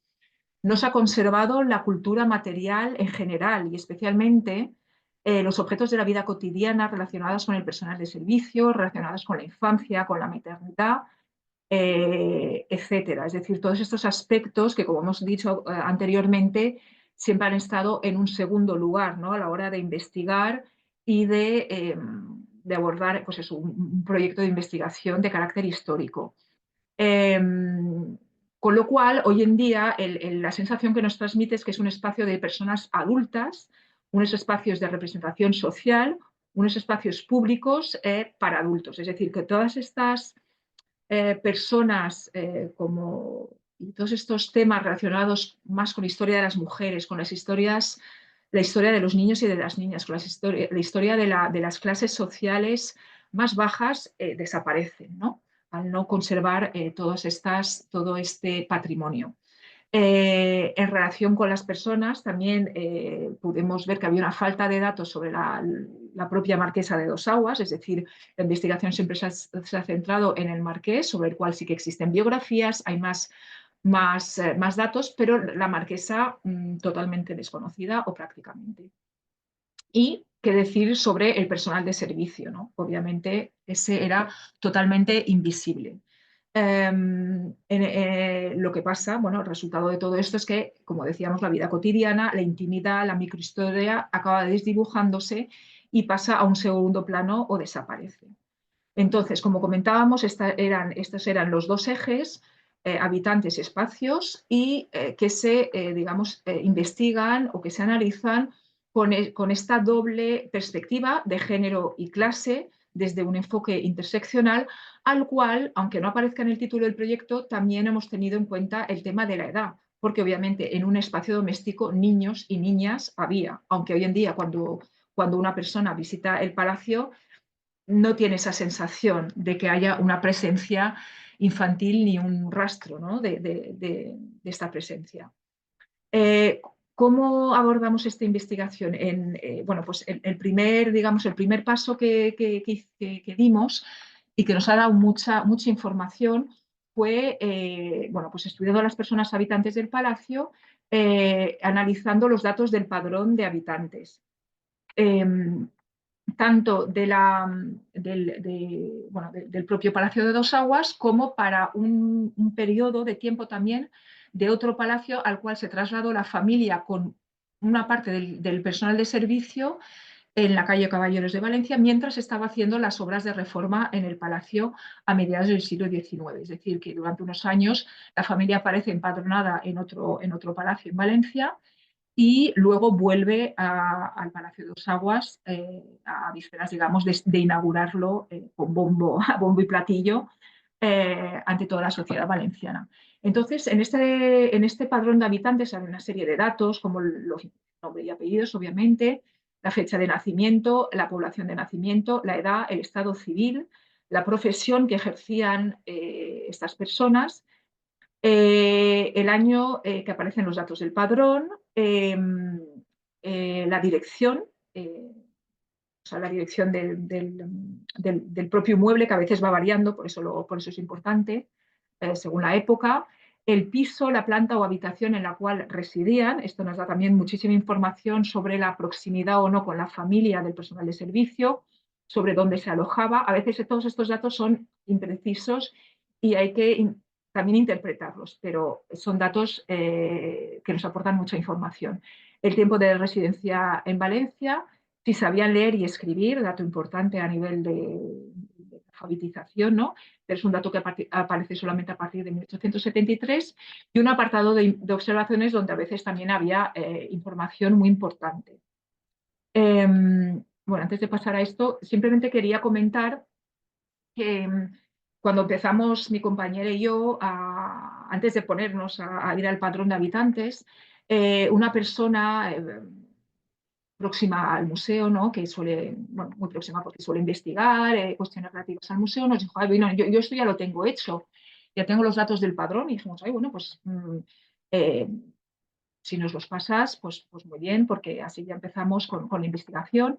Y entonces lo que me pasó era, bueno, pues datos relativos al Marqués de Dos Aguas, de algunos años únicamente, y por ejemplo en lo que era el personal de servicio, pues simplemente, bueno, pues ya, y personal de servicio, por ejemplo, la marquesa a veces aparecía, los hijos algunos.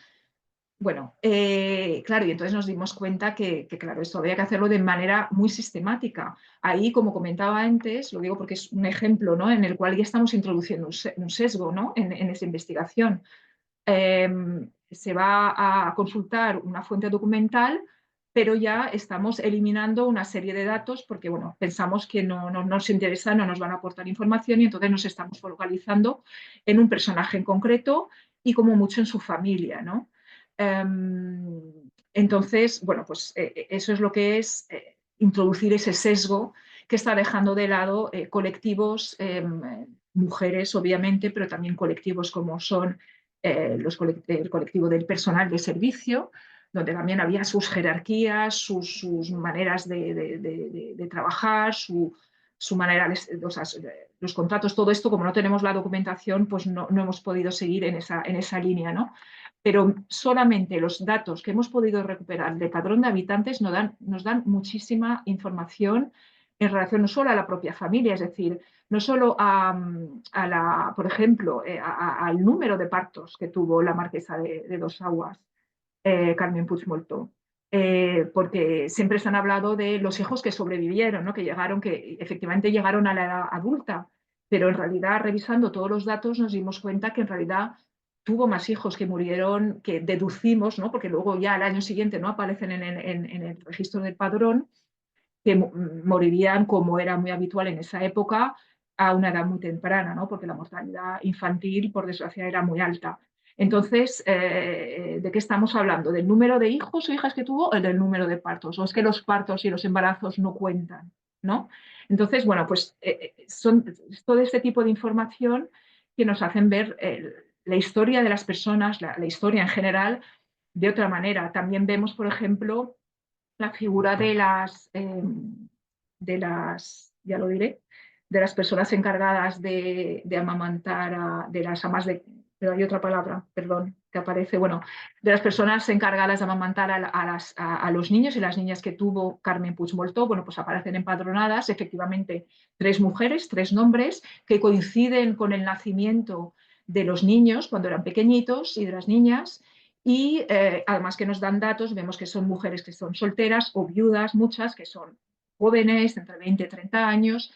Es decir, tenemos ahí muchísima información que no hemos, por falta de tiempo, como suele pasarnos en los museos, acabado digamos, de analizar, pero sí que quería decir que en la página web del museo, en el apartado de proyectos y de proyectos en curso, se pueden meter, está este proyecto, y ya dentro de este proyecto, bueno, pues la idea es ir de alguna manera volcando estas biografías que se pueden ir generando solamente a partir de los datos del padrón de habitantes.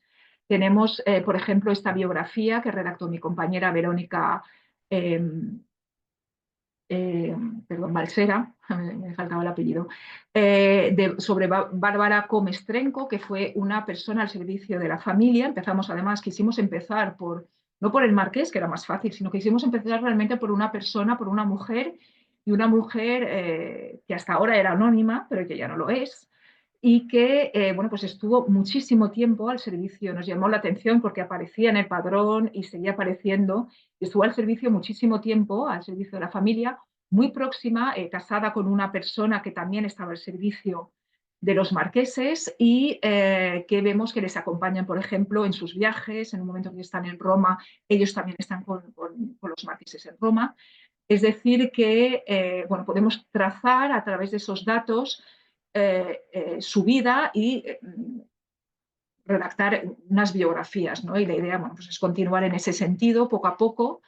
Y bueno, pues creo que no voy a dar más la lata, hay que dejar un espacio para el debate. Nada, espero que haya resultado interesante y bueno, pues ahora si hay preguntas tanto a Marga como a mí, pues estamos a su disposición para contestarlas. Vuelvo a incluir el correo de la Xarxa para bueno, pues, recibir también sugerencias, buenas prácticas y el enlace de la web donde está toda la información relativa al grupo de trabajo Museos y Tenere. Muchas gracias.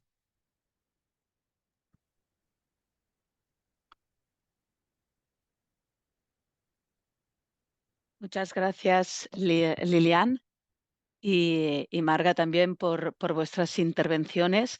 La verdad es que yo he ido siguiendo el chat, bueno, siguiendo vuestras presentaciones con mucho interés, pero también el chat. Y hasta este momento no hay dudas, pero sí muchas felicitaciones sobre el trabajo, sobre la posibilidad de tener esta guía a disposición de todos los museos y, por tanto, agradecen el esfuerzo en la redacción de la guía, en que esta guía esté en abierto, que también quiero ponerlo de relieve y destacar la generosidad que debemos tener con todos estos materiales. Y la verdad que muchas felicitaciones a la presentación, que parece haber interesado muchísimo. Dejo un poco de tiempo por si alguien se anima a hacer algún comentario o pregunta. Mira, pues sí, justo iba a lanzar yo una pregunta, pero justo entra una pregunta que dice: muchísimas gracias por vuestras intervenciones. Me gustaría preguntaros algo un tanto teórico. ¿Podríais, por favor, ahondar un poco en las diferencias entre iniciativas que tienen perspectiva de género versus las perspectivas feministas? Que también fue todo un debate en el grupo sobre el nombre de la guía. No sé, o Lilian o Marga, como queráis repartir la respuesta. Bueno, efectivamente, como dice Karma, fue un tema de debate, ¿eh? De hecho, creo que empezamos con el título de perspectiva de género y un día, no sé, una de nuestras reuniones tuvimos ahí una reflexión compartida una vez más, un debate de cómo queríamos nombrar la guía, ¿no? También. ¿Y cuáles son las diferencias? A ver, primero voy a hablar quizás quizás de los dos enfoques, que no es que sean distintos, pero para mí la perspectiva de género, como dice la propia expresión, incide en el género como categoría de análisis histórico, como diría Joan Scott, que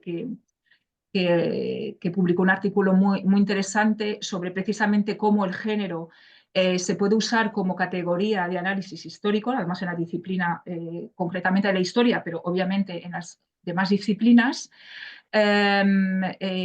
como ha quedado yo creo que patente en la presentación, ¿no?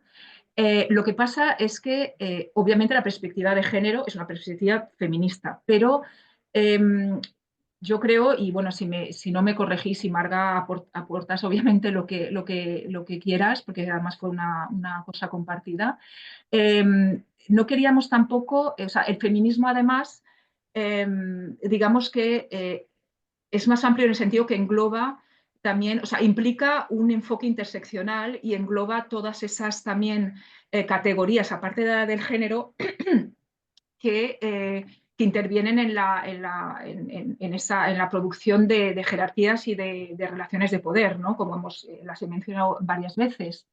Entonces, por una parte, nos parecía un término más paraguas, digamos, más amplio, que además correspondía más a la voluntad que teníamos con la guía de no solo hablar de las mujeres y de una cuestión además binaria, no queríamos tampoco caer en el binarismo, no sé si ha quedado patente en la presentación, pero también queríamos hablar, y yo creo que lo repetimos a cada vez, a colectivos minorizados, colectivos desfavorecidos, discriminados a cada vez. No podíamos poner a cada vez un elenco de todos los colectivos que han sido discriminados en historia, pero sí, yo creo que todo el mundo entiende de quiénes estamos hablando, ¿no?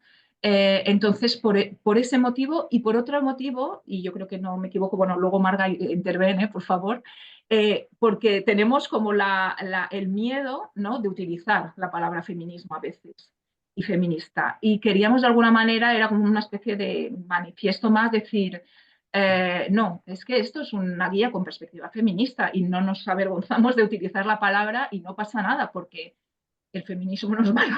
Quiero decir, al contrario, lo que quiere es una sociedad más igualitaria, más equitativa, más democrática y más justa socialmente. Con lo cual, bueno, yo creo que eran un poquito pues eso, nuestras motivaciones.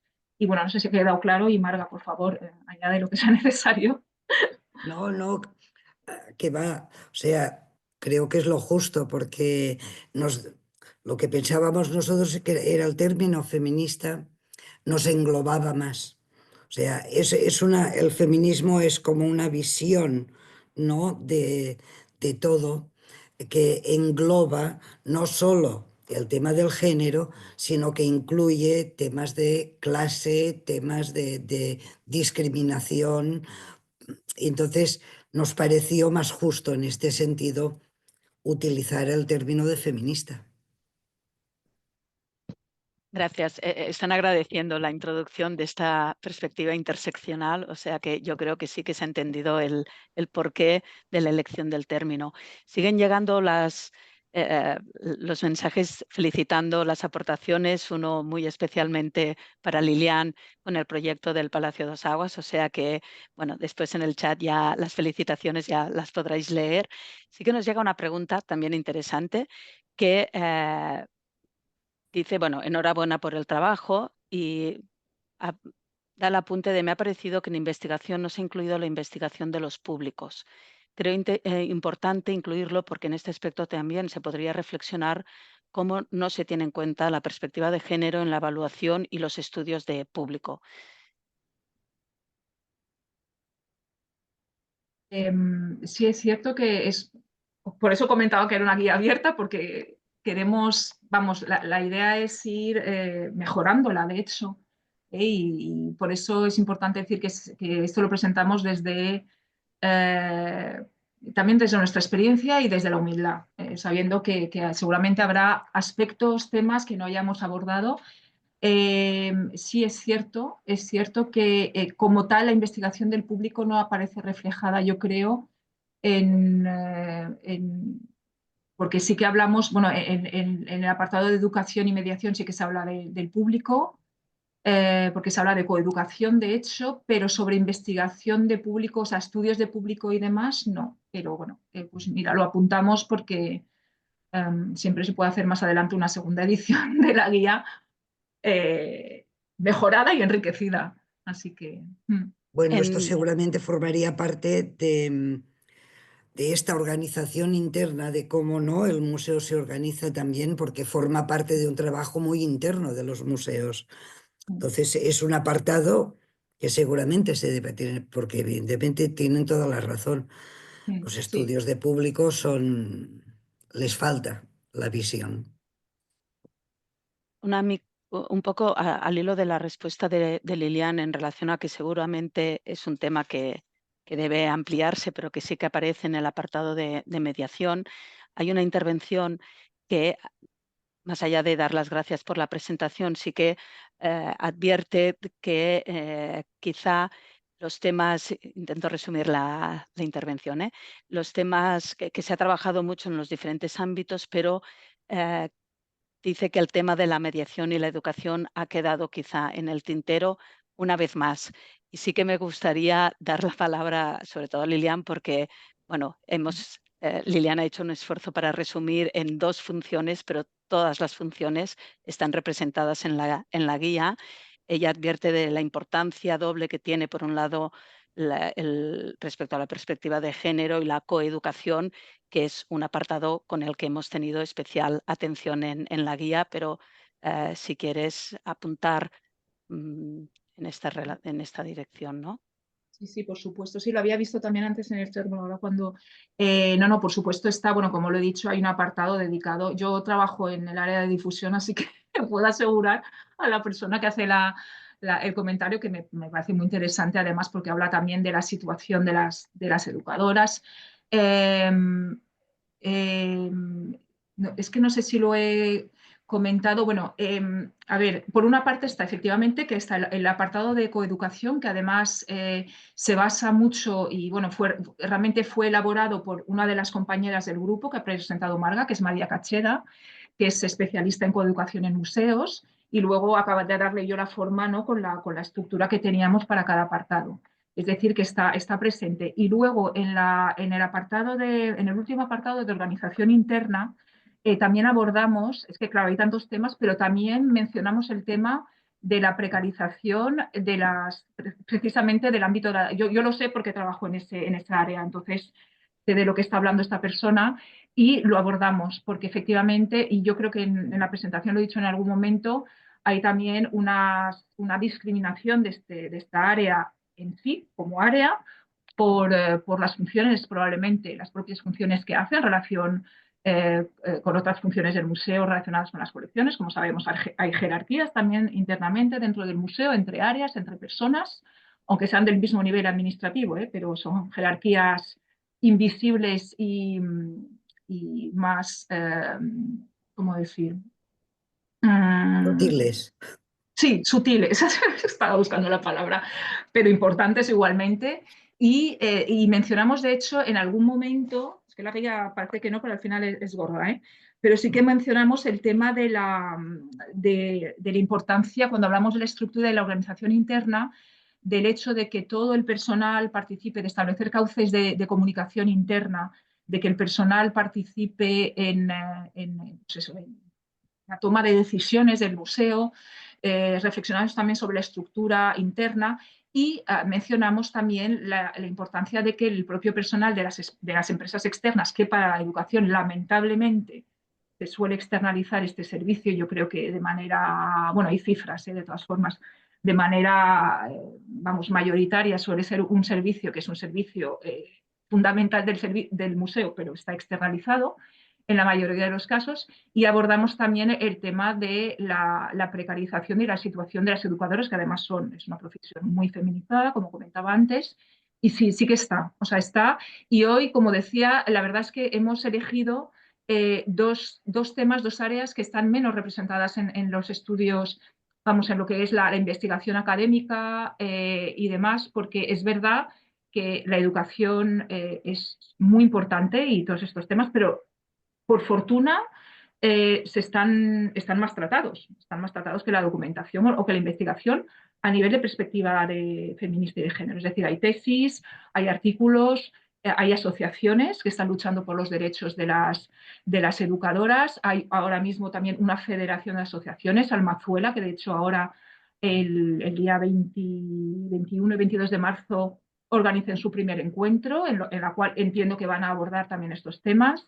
Así que, por fortuna, se están haciendo cosas, pero no es suficiente porque seguimos con la misma manera de funcionar y con esa externalización, ¿no? Pero en la guía sí que se menciona y hay un apartado también de bibliografía sobre coeducación. Hay un comentario que bueno, os preguntan si, cuál ha sido el aspecto más llamativo, más sorprendente que os habéis encontrado en la elaboración de esta guía o de todo este trabajo de reflexión en perspectiva de género, ¿se entiende?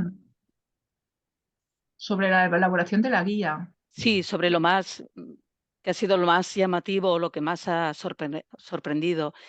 Yo estaba pensando hace un momento que justo cuando has acabado tu intervención de que quizá lo más sorprendente es de lo que nos ha costado encontrar buenas prácticas, ¿no? O ejemplos llamativos justamente en investigación y en documentación o incluso en adquisición, ¿no? Que son quizá las funciones o la propia organización interna de los museos y que esta perspectiva feminista seguramente debería ayudar a transformar.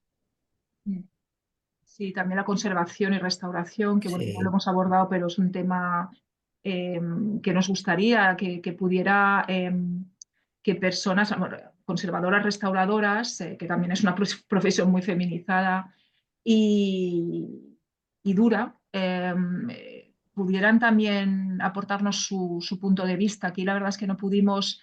Es verdad que la elaboración de la guía ha sido algo colectivo, pero dentro del grupo de trabajo.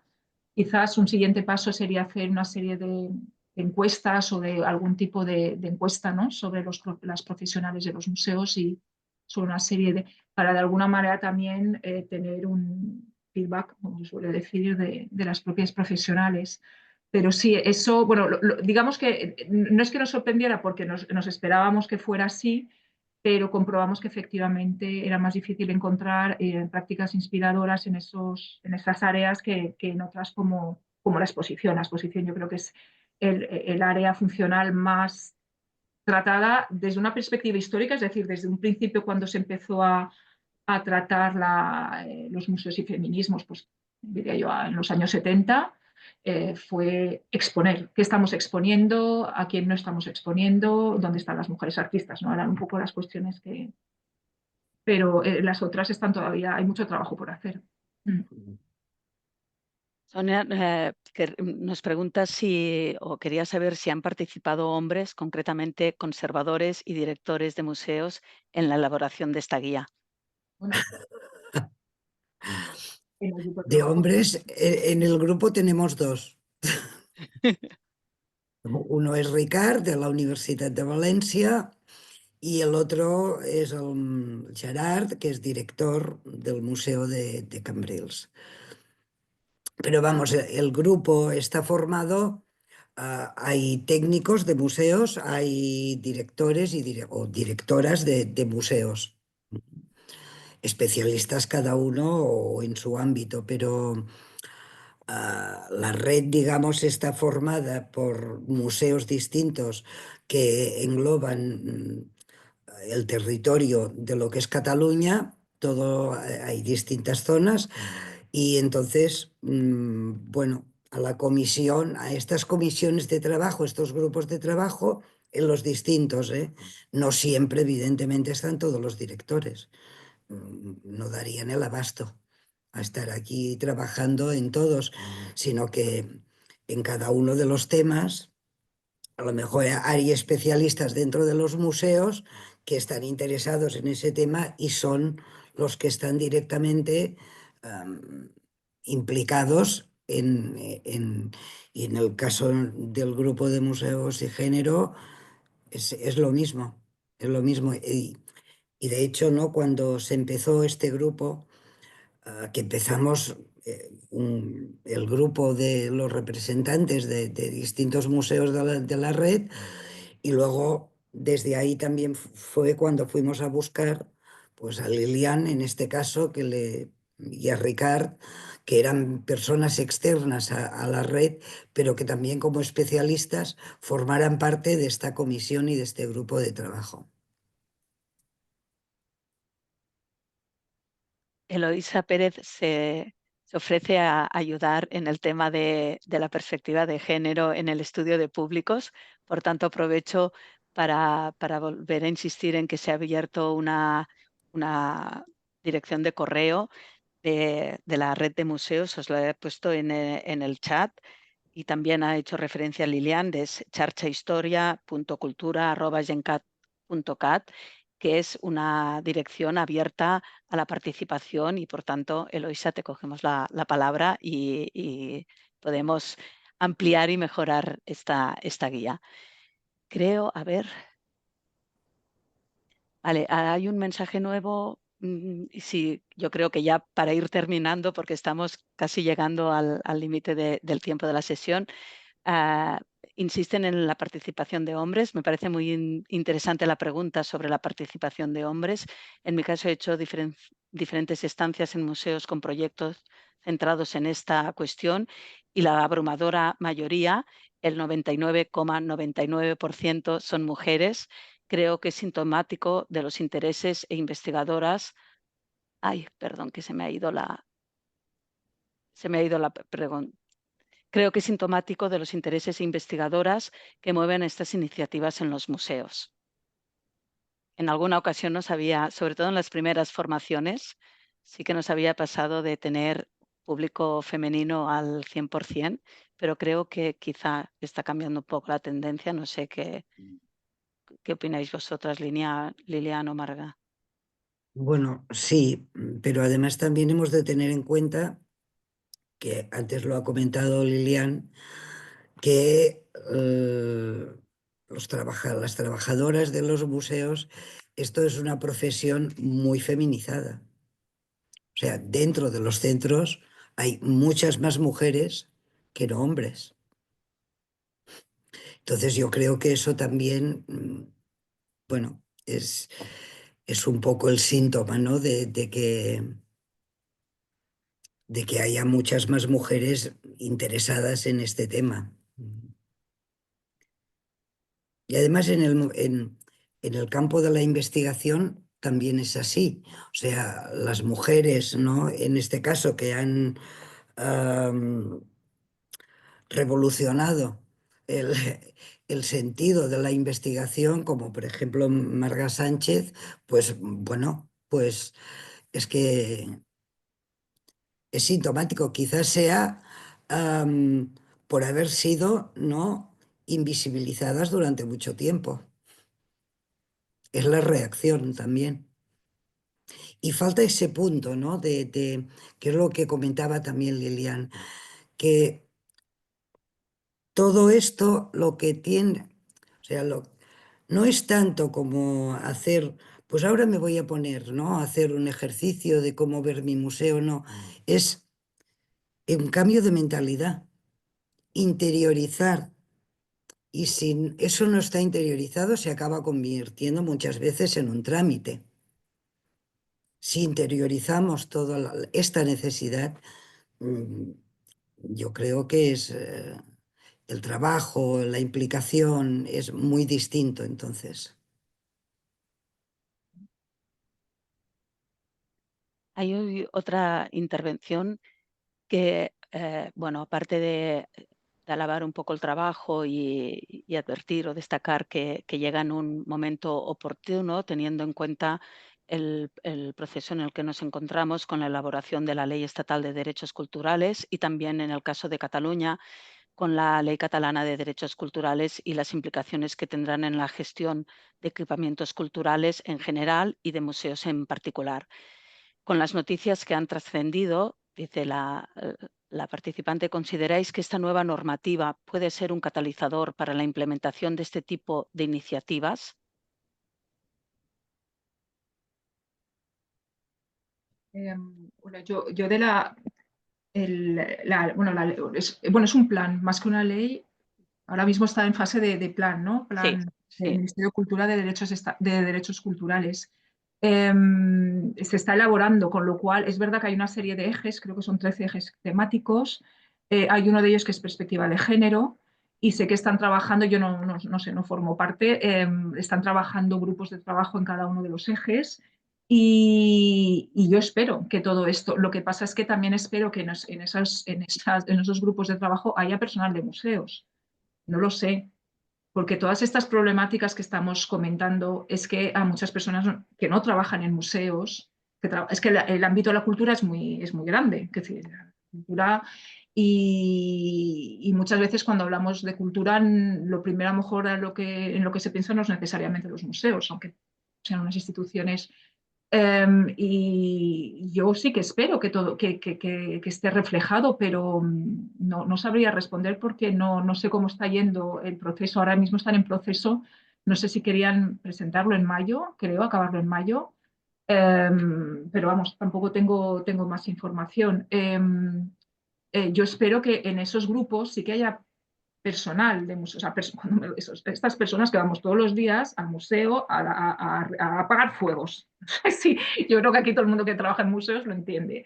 Y que cuando tiene tiempo, pues reflexiona sobre estas problemáticas porque si no hay personal de museo en estos grupos de trabajo, difícilmente van a trascender estas reflexiones, creo yo. Así que yo espero sí, porque es un plan a nivel estatal. No sabía que también en Cataluña se estaba Sí. elaborando un plan similar, o sea que Ujú. muy bien, porque creo que solo hay uno, que es el de Navarra. Y, y bueno, pues ojalá, porque claro, sí que es verdad que hay un eje temático sobre perspectiva de género, o sea, y de hecho hay un eje también sobre mediación, volviendo al tema que comentaba la otra compañera sobre el tema de educación y mediación, o sea, que estarán trabajando también en la situación, espero, profesional y laboral de estas personas y bueno, pues en la importancia que tiene la mediación en el ámbito de la cultura. Pero... Gracias. Bueno, estamos llegando ya al final. Antes de pasarle la palabra a Dora Llamas para que pueda despedir o cerrar esta sesión, dejadme que lea un mensaje. No, me aparece solo no me aparece el nombre de la persona, pero creo que puede ser un bonito cierre también. Nos dice: un proyecto indudablemente encomiable. Yo, como perteneciente a 2 de esos colectivos invisibilizados y o menospreciados, me alegro enormemente de que se lleven a cabo estas iniciativas y además se pongan en marcha, ya que son inicios del tan deseado cambio. Muchas gracias. Yo creo que como colofón, ¿no?, como resumen de la necesidad de estos trabajos, creo que lo sintetiza bien esta aportación. Dora, cuando quieras.